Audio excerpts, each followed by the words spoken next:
And of course, that is called Outside by Timaya featuring Bujo. And as I had told you earlier, my guests are already in studio, 27 minutes past 11 a.m. My name is Dana Womboy, and this is the Blue Radio. And of course, we are bringing you the vibe. Welcome to We Talk.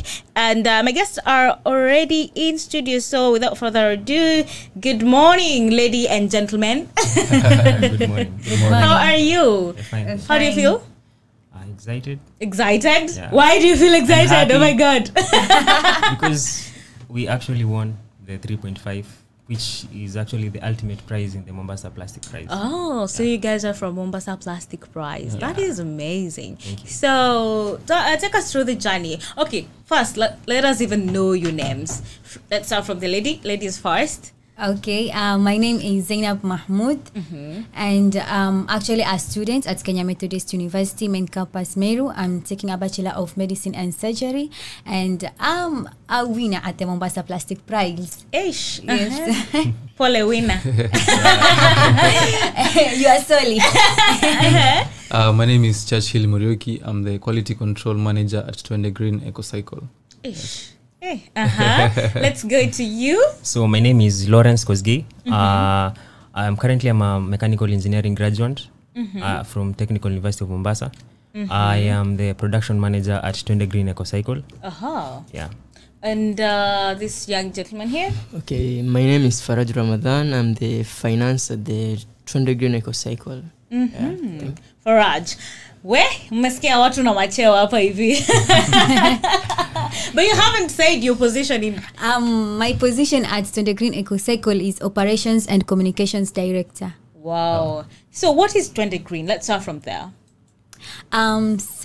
Twende Green EcoCycle, this is our company name under Mombasa Plastic Prize, which basically we have come up with an innovative idea where we're going to recycle plastic waste into plastic eco desks or school furniture.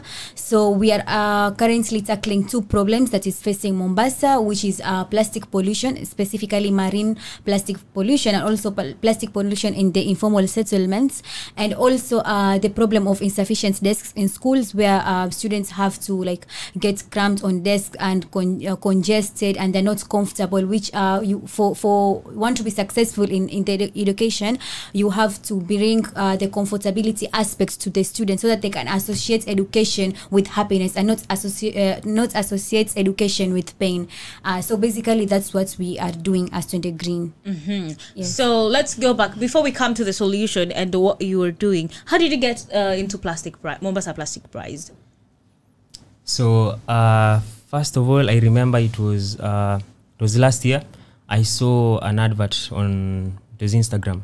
So I clicked on the advert. It was advertising about Mombasa Plastic Prize, and because I am naturally, like, I'm a problem solver, I like solving problems. So I saw this as an opportunity to actually meet like-minded people, and also to engage to engage in solving problems that is found within our society. So I applied to it. There was some several questions and also some video that we were supposed to submit alongside. So after that, now we waited for the next phase, which is actually selecting the finalists, and I was lucky actually to be among the finalists who were chosen. Yeah. So Churchill, tell us about how you found yourselves in the same group. Was it like you had the same idea, or what was it? Okay, so after, as Lawrence has said, after the application, there was the first hackathon, whereby we were grouped into similar ideas, people with similar ideas that they're likely to go together. So we were made into 14 teams, with each team having like similar ideas. So we applied to the Mombasa Plastics Prize with different ideas of tackling plastic waste, but after the groupings we managed to come up with a solid plan and come up with one solution to tackle this problem of marine plastic pollution. It has been a great journey since then, because we have been able to work together and towards our common goal. Yes. Maybe this one goes to Faraj. How did you come up with the idea of desks? Because you all went in there with different ideas, and I think the hackathon was 2 days or 3. we had a One pre-hack and then two pre-hack hackathon and two events. yes. So how did you come up with the desk idea? Actually, Take us through the struggle and everything.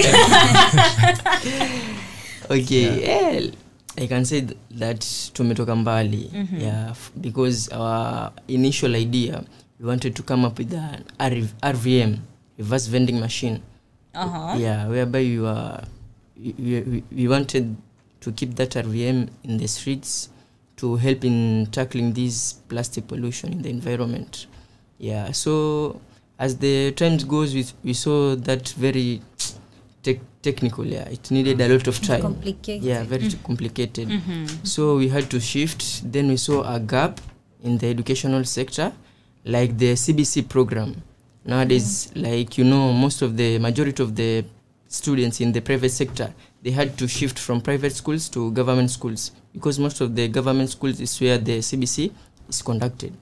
So we visited several schools like Makupa Primary, Chuda Primary, Cathedral School, the PCA Makupa. Yeah. So from those schools, we got many insights. Yeah, from those insights, we had to come up with the idea of making lockers, because they had insufficient number of lockers in those schools. The students were struggling to concentrate in their studies. Yeah. So we saw the need of us making the lockers to assist the people in the informal settlements. Like in Chuda Primary, when we visited, the head teacher told us for a CBC student to be enrolled, he or she must have his or her own locker. Yeah, so tukiuliza my parents, most of them were complaining that the wooden locker is very expensive, like you see, and the current economic right now. So it was very difficult for them to afford. Like one wooden locker goes at around 7,000 to 6,000. You see, that's a huge burden, especially to the people in the informal settlements. Yeah, so from us, we saw the need of coming with the plastic lockers, whereby our lockers are durable, then affordability also. We had to consider that. Yeah. So from the lockers, that's how our journey went. Yes. So I want to understand. Yeah. Before you went to schools, what were you going to look for in schools? Because it's like, from what you've explained, you didn't have the idea before going to schools. Okay. Yeah. So, actually, from the initial idea, the RVM, we also want to tunganisha na schools. We was also supposed to place those RVM in the schools. Okay. So, tulipofika shule, ndo the head teachers, ile kuona the environment, their learning environment, we thought this RVM is very complicated. Why don't we shift our idea from the RVM to the lockers? So that's how our idea started to evolve. Can I? So for us, we see, because we were first doing the RVM, and actually before the RVM, so we wanted to have like a collection system, and then from that we wanted to, after collecting the plastics, we wanted to have a product. So the first products before the desks, we wanted to have like plywoods.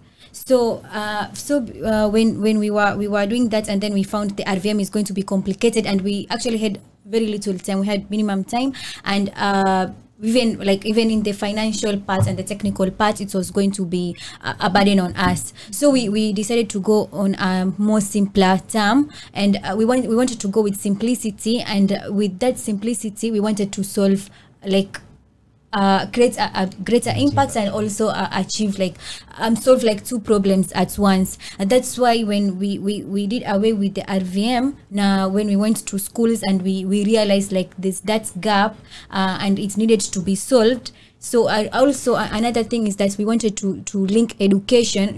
Like when you deal with small children, these are still young, and when we teach them about plastic pollution, and we show them that this plastic, they are not just waste, this can be treasure, we are going to like change their mindsets, and in future these kids are going to like know that our environment is a treasure. We need to clean our environment, we need to protect our environment. And that's why we decided that if we are going to target the kids, we are going to create even a bigger impact than when we are going to target adults or business people or Let's go for a very short break. It is 37 minutes past 11 a.m. and you can hear from the millionaires. It was not easy coming up with an idea, so we're going to have this conversation more and more and more as we go on. But meanwhile, let's take a very, very short musical break. We will be back. Comes doing this. This is the Blue Radio. Of course, we're bringing you the vibe. 15 minutes to 12 p.m. And of course, we're still here with Twende Green EcoCycle. And we were just discussing about how they got into the Mombasa Plastic Prize and how they came up with their solution. And while talking about their solution, they mentioned something interesting about having an RVM machine. And we're going to talk about what that is, even though they didn't venture into it. What is RVM machine? So RVM machine, first of all, it stands for reverse vending machine. So this is a machine whereby we wanted to use it to actually get the single-use plastic bottles. So these are the water bottles. After using it, you find that people, they discard it inappropriately. So we wanted a machine whereby we can use it to collect that plastic bottle, at the same time to give incentives to the people. So our incentives was in form of a credit card. So if now they drop that plastic bottle into the RVM, we can be able to get their data through their fingerprint, and now through the fingerprint you can be able to award them eco points. So that eco points, they can be able to withdraw it for incentives like credit.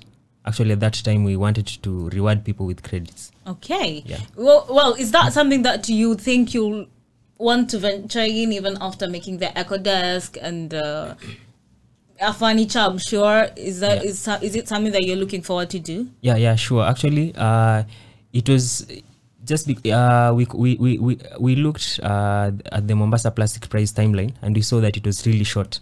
But the project, it is really viable and it can be done. So we have put it as one of our future plans. We will implement it in the future. Yeah. So working as a team, how has it been for you guys? Zainab. We met each other as strangers, and now we are great friends, and hopefully, actually, no, we are great partners.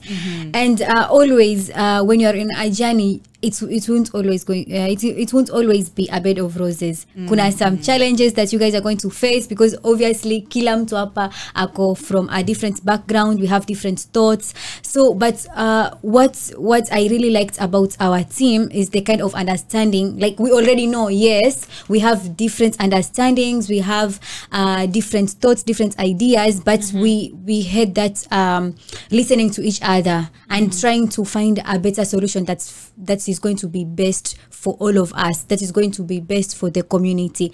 Obviously, there were some times when our ideas clashed. I'm like, I think this is the right way now, and the other person is like, this, I think this is the right way, and they all mean well, they all had good intentions, but then as a group, we were trying to overcome those and trying to like unite our goal into a specific thing. This is what we want in the end, and we try to find the best solution. And also, maybe the other challenge that we faced as a group is trying to make like our schedule work, because like I was a student at that time, and Lawrence is a graduate. Like, everyone alikuwa na stuff zake za kufanya, but like, we were trying to find to make ends meet. We're trying to find time for the project, trying to like do away with all our stuff and try to concentrate and put our maximum time hapo kwa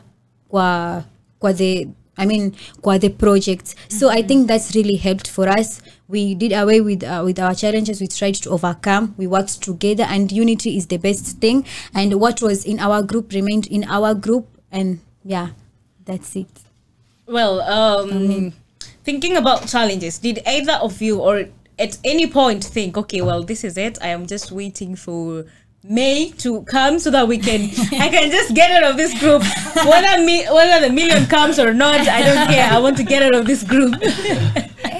I think in every setup, everyone kuna wakati wafika, yani maybe unasikia unaona kama vitu ni vigumu but you know the people with in order to make it you must keep on pushing when things get tough you must you know obvious you are a human you have the weakness unasikia nimechoka hapa nikambi hapa iendani vizuri but you know if you have the eye for the prize you will do anything like we want to make a change in Mombasa we want to make a change in Mombasa both in the education sector, reducing marine plastic pollution, and that I'd say that was our number one driving factor. Even when we had challenges, we were thinking, it's very tough, competition nini because tulikuwa tunatembea sana tukienda kwa research nini, it was a bit challenging, but you know we had the eye for the prize and it really motivated us. Sure.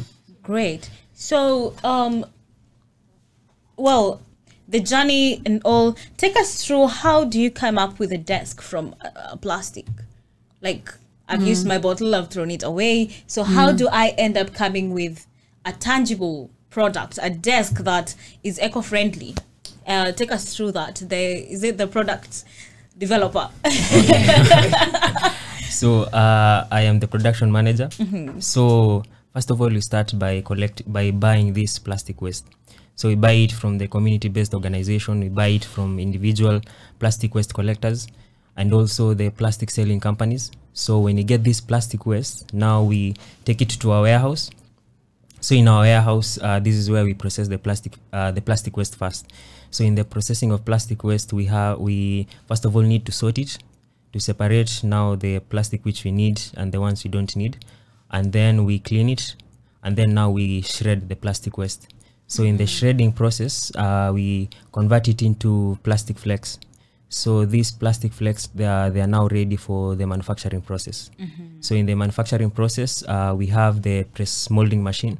So the press molding machine is used to produce the plastic board. Now when you get the plastic board, that is when now we begin cutting it. And then it's now ready for the final phase, which is assembling into making the school desk.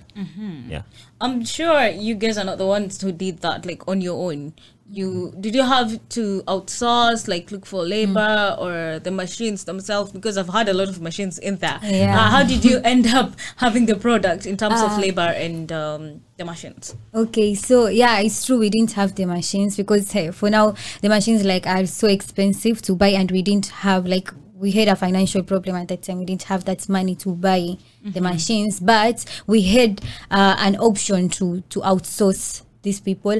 So what we did, we tried to find partnerships with different people, and the first partnership that we had was first we collected the plastic waste, and then there was a certain company that was shredding the plastic. So we went to him and we partnered with him, and he shredded the plastics for us. So we actually bought the plastic flakes from him because he had the shredder machine.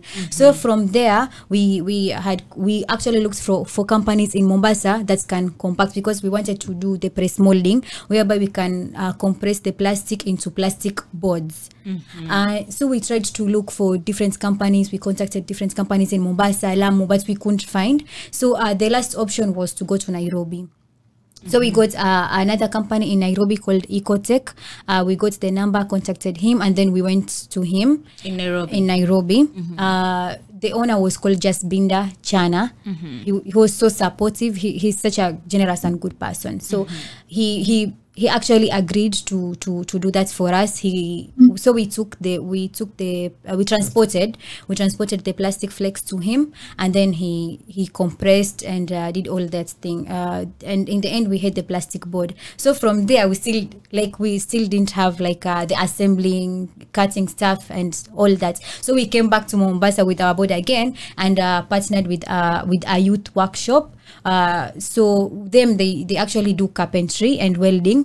So we decided to give them this as a job also. We were going to promote their work, and at the same time we were also going to benefit. So it was like a mutual benefit. So they now did the cutting and assembling of the lockers now. But we had already created a design. We had a 3D model from the start. We knew the measurements that we wanted. We had already calculated everything, how we want it to be, how we want it to look, the strength and everything. So we took it to them and they did the final products. Yeah, so we didn't use our hands to actually do it, but we used like our brains to assemble everything and find partnerships with different people. That's great. But someone would ask, how strong is that chair? How strong is that chair? I wish I could have carried that Yes, chair, because we need to know how strong that chair Actually, is. I was testing that chair and the local we had tested from various Schools. We took it actually to various schools. For the various testing. age groups. Yeah.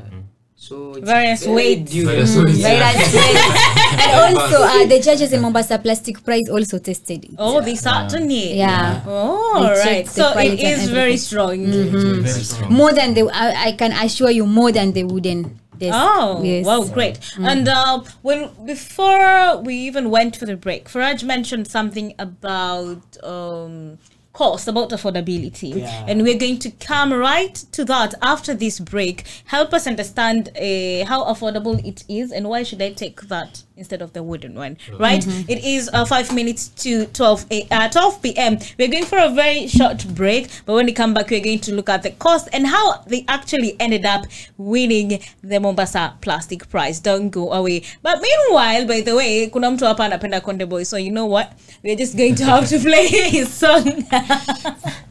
Naomi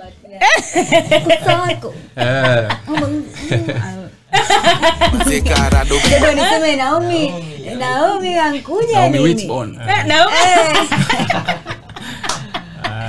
Yeah. Before we went for the break, we were talking about the cost of production for you guys. How until you came up with the desk, did you source out from many people?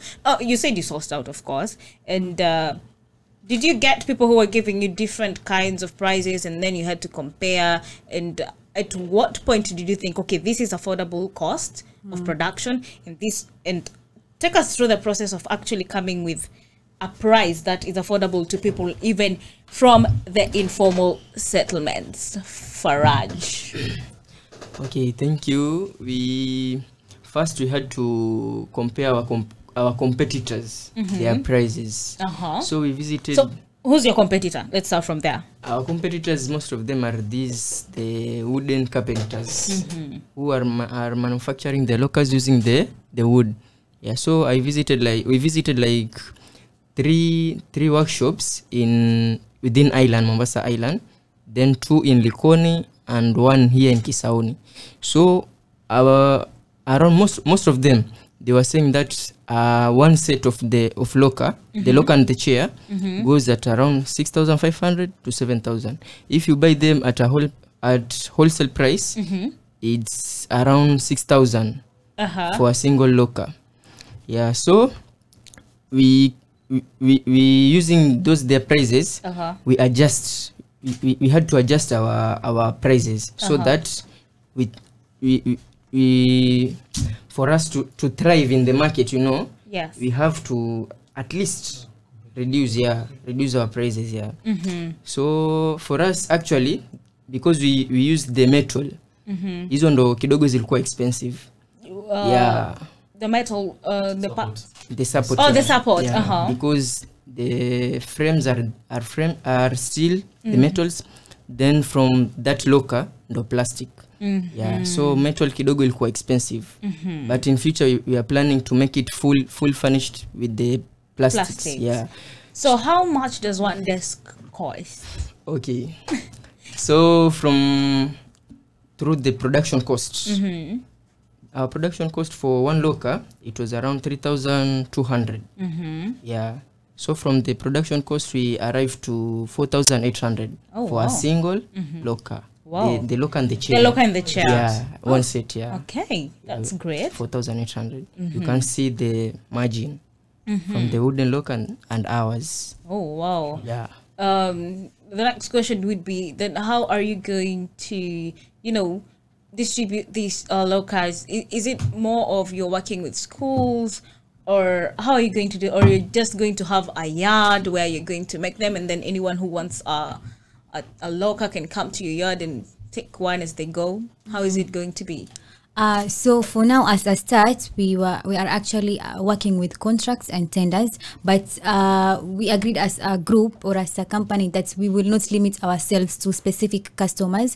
We are open to anyone. Actually, in our target markets, we had included the county government of Mombasa, and not just Mombasa. We are also looking to work with other counties, but also apart from the government, we will also work with private institutions through the same contacts and tenders, and also parents and the students, like so like kuna some students, they want to study at home, and also people who like want to have like work at home school desks.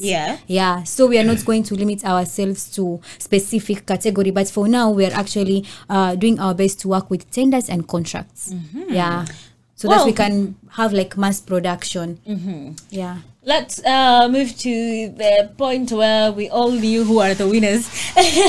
Let's start from pitching. When you guys were preparing for your pitch, take us through the week of, because I think you guys take us through the whole struggle of preparing for the pitch. How was it for you? Take us through the pitch itself, the after pitching, then we can go back. Let me say during the pitch, then just say after the pitch. Well, let me just start with that. It was a struggle. Like, okay, first we had to do a pitch deck where it's like a document with 21 slides, and then also we also had to do a video, a 5 minutes, a 3 minutes video, and then there was a live pitch which was going to be on 15th May. So for the pitch deck, like we worked together, we answered like all the questions that were asked, explained our nini. Sasa during that time we were so worried because we didn't have our prototype ready, and we were like, this is done. This is it. Like it was actually a rush hour. That time. It was a rush hour. Like okay, wajua sisi kupata, like nilikwambia, like we were looking for companies in Mombasa, hakuna tukienda. Now you know like what happens like when you like try to look for people and you are in need. Huwa nakusnob, ule nakusnob, huwa nakusikiza, then like mara like no feedback, amepotea. So like we were so stranded at you tufanye nini, hatuna prototype at that moment, and kwenye the pitch deck it was a requirement that we have to include the picture of our solution, and we had no, like we just have a 3D model. Yeah, we just had a 3D model, so we didn't even know what we were going to do, but we were like, let's just do that, and then explain hapo kwa pitch that for now we are still working on the prototype, but we are promising before 15th May we're going to have it. So we just continued with that, but we were like, and then at that moment we were seeing our fellow teams like uashafanya prototype, how is the prototype, it's ready, nini. Then hiyo ilikuwa inatupatia wasiwasi at first. Then for the pitch video, most of us, I don't know why, but we were somehow camera shy.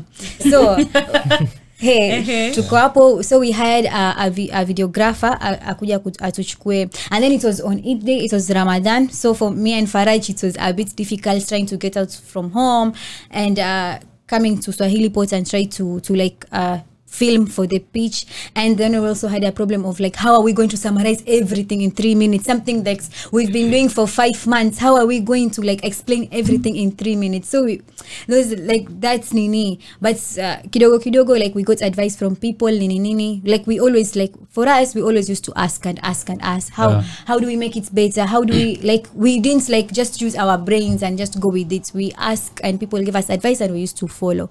So we completed the video and then we did editing. Then after hapo came the live pitch. Who wants to explain the live pitch? Churchill can go. Okay, so the live pitch, it was a bit hectic. Preparations, we were so tensed. Lakini we had several even online meetings karibu kila siku. 1 week to the pitch, we had so many meetings to discuss. Tuna discuss hata potential questions ambazo zinaweza kuja, like going in every angle, like we were really into it. So the live pitch came, we went with our prototypes, we presented in front of the panel of the judges, and we presented. After that the questions came, and the questions were a bit hard, and for a minute we thought like amaswali hii kama imeenda. Like which question was the most challenging? Yeah. Or mlishinda mkasahau maswali? So yes, okay, like ilikuwa tunajibu but we didn't expect actually ushapata ni ile you revised for a certain topic then hiyo topic haikuja. So you are finding other question like no why didn't we think about that, we didn't even revise for that question. but through that, like, we learned those were actually, even though the questions were hard, they were not meant to destroy us. They were actually meant to give us insightful feedbacks on how we can improve, on how we can make ourselves better. So because through correction is not a matter of making you fail, it's a matter of making you be successful. So for a bit we were worried the questions were a bit hard, the judges seemed a bit skeptical, but so for the next 2 days after the pitch, some of us didn't sleep, we were so worried. We just we hoped for the best, and come 18th May we were really happy, like everything we had worked hard for the past like 5 months, like every dream we had for Mombasa, for the Mombasa informal settlements, for the marine life, it came to pass. And sure. So what I'm getting from is that from the live pitch, you guys never thought that you were going to win. Of course Yes. not. We never thought. Sure. We never Yani thought. like sisi hata sikujua kasitoka number 3 like then in mara tuskasi number 1. How was it for you? I want to get that from each and every one of you. Let's start from here. How was it for you, like after you were crowned as the winners of the Mombasa Plastic Prize? So actually I was really happy, and it was actually one of the best moments in my life, and I knew that this is the opportunity now to actualize the desire that I've always had. Like I've always had the passion for education and also the passion for environment conservation. So I saw that this the Mombasa Plastic Prize, which is funded by Challenge Works and the Canada, they have given us this opportunity actually to bring this dream to life, and I am really grateful for the opportunity. Yeah. Zainab? When we were crowned, I was so excited. It felt like a dream. Like it felt like a dream come true. At that moment, I just wanted people to like maybe pinch me and be like, yes, you've actually won it. Like I was feeling so much excitement coming from within, but then like I knew that we worked really hard for this. Like I couldn't, like this past 5 months, I could not even concentrate in my studies well. Like every time I'm just like, oh my god, my the project, we have to do this, we still have to reach out to the children, we have to teach them about plastic pollution, we have to do this, we have to create an impact. Like we wanted to bring our idea into, like we wanted to actualize it. We didn't want it to end there, and we knew that winning Mombasa Plastic Prize was a very huge step for us to make our idea viable and our idea actualizing our innovation. So it was like a dream coming true, and I was feeling like I'm living my dream at that moment. Yes. Churchill, tuambie ilikuwaje? So kama vile Lawrence amesema, it was, I'm sure for all of us, it's one of the best moments of our lives. We were really happy, you know. Hatukuwa tuna expect that, we hoped for the best, but like we were not sure, we just hoped for the best, and surely we emerged the winners, and we are so happy. And apart from being happy, it's also like a challenge. It's now coming out as a challenge, because we must deliver on our idea, on our project. We must, like, it's not this actually the start of another journey.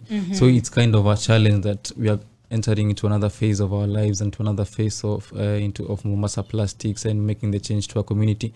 So we hope that whatever we are going to do starting from now is going to be of impact to our community, to be of impact to the people of the informal settlements.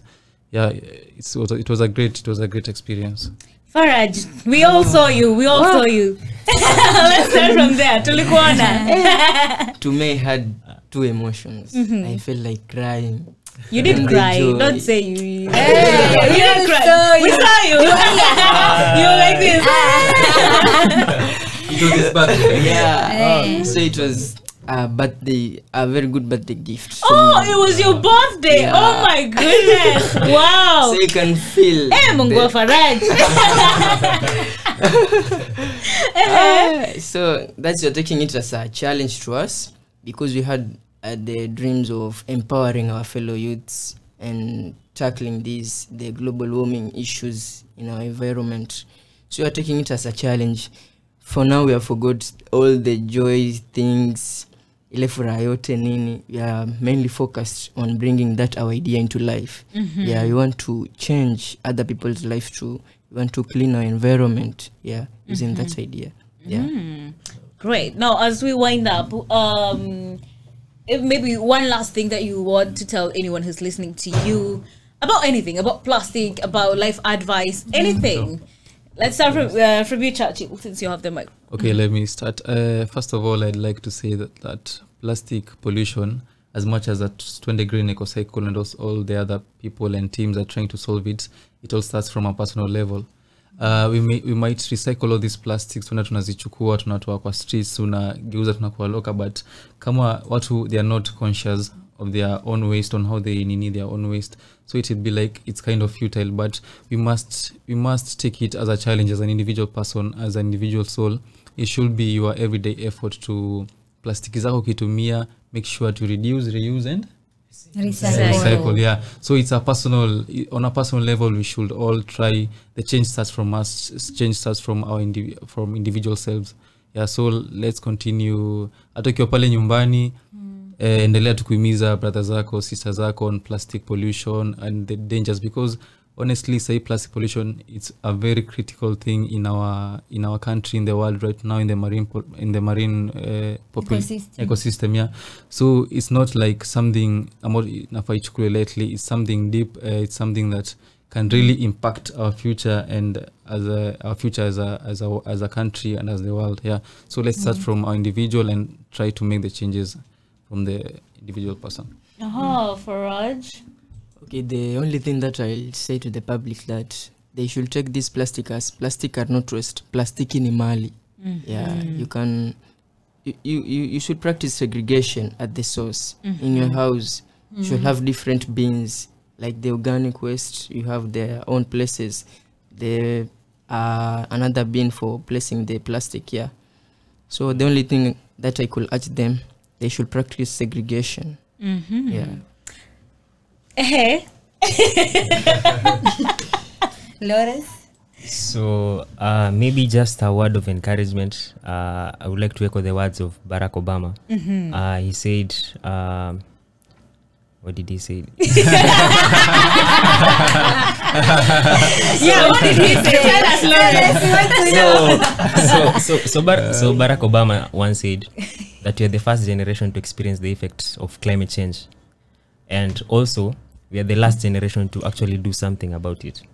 So my encouragement is, let us be eco-ambassadors. Let us be environmental conscious. Let us prevent plastic pollution. That very single plastic bottle which you throw outside there after drinking that water, it can actually do a lot to the environment. So for every single plastic bottle that you put in your bag and you prevent it from ending up into the ocean, you're actually preventing climate crisis. You are preventing emission of carbon into the atmosphere, and it will be really helpful to the environment. Yeah. Wow. First lady. Hey. Daktari.